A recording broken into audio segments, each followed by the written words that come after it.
Hi, my name is David Jastrzemski, and this is a tutorial that is going to go through an event-by-event description of the speech events for the 2021 National Catholic Forensic League Grand National Tournament.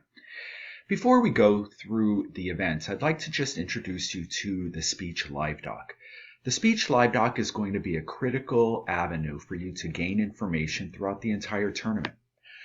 As it is updated through the event, you will see important information with regards to round procedures, expectations, what do you do if you're having tech issues, what if I have a particular question about judging. Many times the specific information that you're going to need is accessible on the Speech Live Doc. For a quick access to the Live Doc, you can always visit tabroom.live/NCFLSpeech. But they have been, you can access them through the National Catholic Forensic League national website and other avenues of communication. Also, we want to emphasize two important rules and permissions that are directly related to online judging. First and foremost, if there is any problem with the technology at any given point of time during your round, please consult the tab room before you do anything else. We need to make sure that students are utilizing the platforms that their schools and their coaches have given us permission to use. We cannot all of a sudden say, hey, let me open up my own Zoom room and we can judge the round there. We need to make sure that the platforms that have been approved for the tournament are the platforms being used in the rounds. Secondly, just a reminder, there is no permission in any way, shape, or form to record any of your rounds or share them with other folks. Please make sure that there is no recording going on at any point of time. As you go through, you'll see that there will be announcements and updates posted frequently. The tournament schedule is there, and we'll be giving some more information about the tournament schedule and the procedures at the judges meeting that will be taking place on Friday at 7 p.m. But for now, let's talk about the specific events at the National Catholic Forensic League Tournament. You can take a look at these ballots that are the former paper ballots that we have been using, but the information is uploaded into your tabroom.com online ballot. But I'd like to utilize these, and these are linked on the front page of the Speech Live Doc, where we can just talk through the different events that you may be judging. So first, we have duo interpretation of literature. Now, duo is going to be very different from what you may be used to at this tournament, particularly because it is live. And a lot of online tournaments this year have done asynchronous duo. We are doing a synchronous version. There is a very specific duo procedure document in that Speech Live Doc that you can refer to, because students will be showing up on a schedule which will ensure that they can position their windows in the NSDA campus room so that you can watch them. The elimination rounds will be taking place in Zoom rooms, so you'll have a little bit more ability to move the windows so that you can ensure that the students are on the correct side so that they can perform at their very best. But duo is an event where you have two individuals presenting a scene. The scene could be dramatic or the scene could be humorous. There could be one character for each student. Each student can assume multiple characters. The important part is that they are bringing the language to life through their creative use and interpretation. Now, one additional aspect of interpretation events this year is the use of the camera frame. You may have times where students leave the frame, come back, they may speak from off the frame, they may zoom into the frame, they may zoom out from the frame. Students have a creative opportunity to utilize the visual space in a way which is going to accentuate their overall performance. So as you are watching these scenes, and again, scenes are 10 minutes with a 30-second grace period, you want to ask yourself, how is their characterization? Are they conveying the characters in a way which really draw you into the story? Are they using appropriate physicality? Is their vocal quality contributing? Another thing we want to keep in the back of our mind is that vocal quality should really be about the student's performance, not the technology. Please do not judge students based upon the quality of their audio, because they may have a microphone, they may not have a microphone. They may be using a Chromebook, they may be using a $5,000 desktop. We don't want to hold the technology against a student. So really focus in on the student's performance, their creativity. In Duo, there should still be a level of interaction, even though they're in different screens and different spaces. So consider the dramatic structure, the humorous structure. Think about their timing. Think about their creativity. There will be an introduction where they give you the overall view or theme of their material. They should provide the name of the work and the author in that. And the introduction should give you a sense of what is this piece going to be about. In addition, many duos will also incorporate a teaser. A teaser is where they start the piece for a small period of time to engage you, the listener, into the story. Then they will break out, deliver their introduction, before they go back into the remainder of the selection. Again, the entirety of that selection is going to be 10 minutes. They do have a 30-second grace period. If you're looking at specific judging criteria, just keep in mind that in the virtual setting, some things may be communicated a little bit differently than what we are used to with in-person tournaments in a physical space. The main point is we want us to really defer to the benefit of our students. If you have a question about rules or procedures and you're unsure about how to handle it, by all means, reach out to the tab room via the text lines, the text numbers or the emails, or the campus room link and we can give you the necessary information about how to handle it. But the main thing within the online environment is we really want to ensure that students have the benefit of the doubt in order to move forward. So please keep that in mind. So in Duo, again, you have two folks that are going to be working together. As we move down, you'll see we'll move to Extemporaneous Speaking. Now, Extemporaneous Speaking is one of our public address categories. It is the only speech event that only has a 7-minute time limit. But again, it still has that 30-second grace period. So even if a student goes 7:29, they should not be penalized in any way, shape, or form. Once they hit 7:31, then the only penalty in all of our events is that they cannot receive the 1. Extemporaneous Speaking is an event where students are going to arrive to your room one at a time. Do not expect all the students to be there at the beginning of the round. They will not be. They will be in the Extemp Prep room, which you don't have to worry about. But in the Extemp Prep room, students will be receiving their topic. And that topic is going to be an issue of current events. It may be about domestic affairs. It may be about international affairs. It might be about the economy. It could be about social issues. It will be a question that they will communicate to you before they start speaking. Once they start speaking, the speech should have a very clear analytical structure to it. There should be a clear introduction where they establish the context of the question and introduce the question to you, and they may give you a preview of how they plan on answering that question. Then they may have 2, 3, 4 points of analysis that support their answer to that question. There is no defined expectation on speech structure, other than there should be an introduction, a body, and preferably a conclusion where they restate the question and the answer.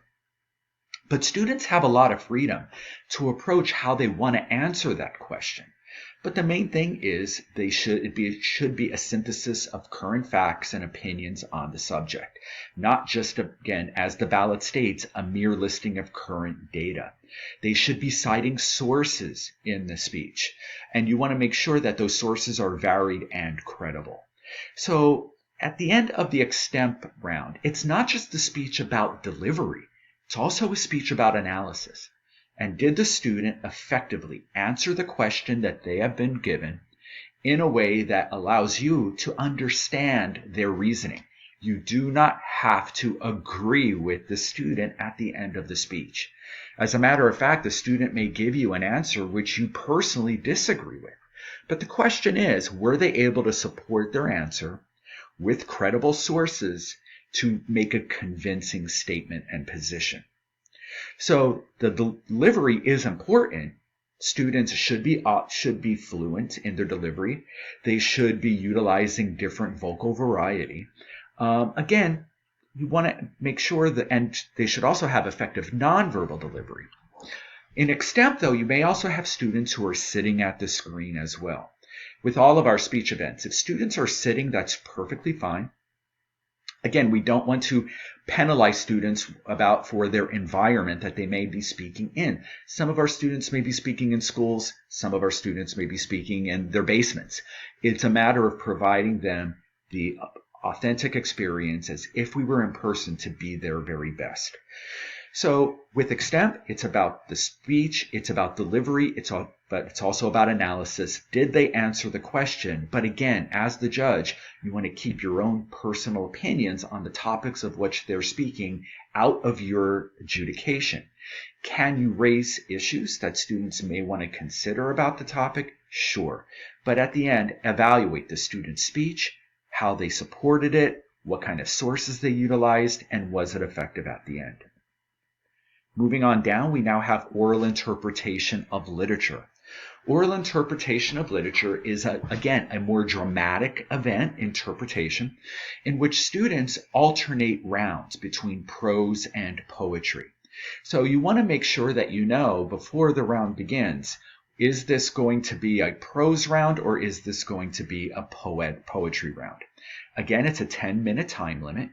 Students are going to have 1 minute where they, at most 1 minute of introductory and transition material. But again, they still have that 30-second grace period. So there is no penalty if they stay within that 10-minute and 30-second time frame. There will be an introduction where they provide the work and the author, the titles of the poems.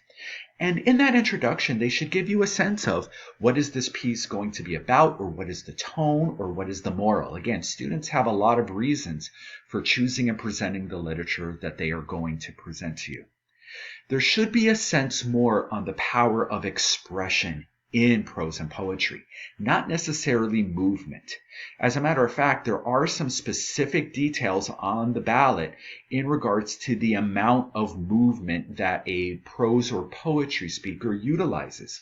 So I encourage you to take a look at it. It is actually down at the bottom level of this document as well, but it says specifically that gesture and bodily movement should be kept to a minimum. So please keep that in mind, that with an oral interpretation, it's not about jumping up and down and in and out. It really is about conveying the experience. They will have a manuscript, and there are some details about that manuscript. In NCFL, you can also use that script as a prop. So if the book serves as a book, great. If this book suddenly becomes a bird, fantastic. If the book all of a sudden is suggested as a hat, that's okay too. The main thing that you want to ask yourself is, how is it contributing to the overall effect of the student's presentation? So going through the judging criteria, you'll see that there are some similar elements of judging criteria as there is in dramatic performance and duo interpretation. Students should have a sense of character. They may also have a narrator too, because they are doing prose. There is an element of vocal variety. There is an element of a creative expression of the literature. Are they in fact bringing the language of the literature to life for us, the audience? How are they doing that? They may speed up at certain moments. They may slow down at other moments. They may use their page turns for effective transitions. The main focus with oral interpretation is that they are bringing the literature a new dimension for us, the audience. But there is an acknowledgement of the script. There is an acknowledgement of the story. In poetry, they may be presenting various pieces of poems, although they're not required to. They can choose to just do one long poem or a selection of smaller poems that are presented side by side or intertwined with one another to help develop that overall effect of the poetic program. So ask yourself, how are they evolving through the material? Are they bringing it to a certain point where that message is understood, that that theme that they've established in their introduction is achieved. And those are some of the elements that you want to take into account when judging oral interpretation of literature. Again, before the round, though, check the live doc just to find out, am I judging a prose round or a poetry round? Because you want to go in there with a full awareness of what can I expect. Also keep in mind that not all poetry rhymes. Some poetry may actually sound a little bit like prose. So again, we want to give students the benefit of the doubt. If you have a question about the material that a student is presenting, please communicate with the tab room and we will do our best to give you the answer that you need. Moving on down to oratorical declamation. Oratorical declamation is an interpretation event, but it has a public address feel, in that students are going to be taking a speech that has been previously delivered in history or at another point in time and bringing their own personal interpretation to it. Keep in mind, it is not an acting event. If a student is choosing the U2 lead singer Bono's commencement address to the University of Pennsylvania, they may not be doing an Irish accent with it. Unless they're Irish and they have an accent, they may have an Irish accent. It's really about taking someone else's words, someone else's message, someone else's speech, and giving it your own individual interpretation. They will also have an introduction where they give you who is the original speaker, when was the speech given, what was the reason for the speech. They may or may not incorporate a teaser like the other interpretation categories, but the idea here is that the presentation should be sincere, honest, and realistic attempt to recreate the spirit of the original presentation, not the speaker. All right, so please keep that in mind. They should be employing effective verbal and physical delivery strategies that are going to really allow their interpretation to shine through even in this virtual world. So keep that in mind as when you're judging oratorical declamation. Now again, these are not speeches that have been written by the students. They have been speeches delivered at a different time and a different context. So just because this 15-year-old all of a sudden is giving you a speech as a general in wartime, look at that as a way that they are bringing their voice to that scenario, even though it may have happened generations ago. Declamation speeches also can come from a variety of sources. They don't necessarily need to be historical. They could be commencement addresses that are delivered. They could be political speeches that have been. They could even be past competition speeches. The main thing is, how does the student take the words and give it their own unique interpretation? As we go down, we're going to see original oratory. Original oratory, again, is one of our public address events, except in this case it is a speech, but it's one that the student has written themselves. It has a 10-minute time frame like the other events, with the exception of Extemp, again with a 30-second grace period. But the idea here is students have freedom to explore a topic of importance to them that they want to communicate to the audience. It could be a speech to inspire. It could be a speech to persuade. It could be a speech to inform. It could be a speech to eulogize. And there may be some crossover in some of the different topics that they speak about. The main thing here is that there should have that very clear structure. What is the introduction? How does the speaker move through transitions into the body and through the body, finally to a conclusion, where they recap or make you want to think about the topic and end in a very interesting manner. The speech should have a definite sense of development to it. How are they supporting their main positions? Are they utilizing effective supporting material, whether it be examples, whether it be anecdotes, whether it be studies? The students have freedom to be able to support their message in a way which is going to suit the message the best manner. They should be employing great vocal and physical delivery, which is reflective of who they are as individuals. It may not necessarily look like a Fortune 500 CEO speech, but the speech for an oratory should be sincere. It should be something that you truly understand is coming from the student, from their individual style, and that overall style enhances the meaning of the speech. So those are the 6 events that we offer our students in the National CFL Tournament. Again, if you have any information or if you have any questions, feel free to reach out to the tab room. We're there to help you, and we want you to be able to have fun judging these rounds. We're here to support you so that you can support our students. Thank you again for watching this video. Feel free to download the ballots and read a little bit further from our speech live doc, and I hope that you have a phenomenal national tournament right along with all the students and the coaches that have been working so hard to get here. I'll see you in the Judges Lounge. Have a great weekend.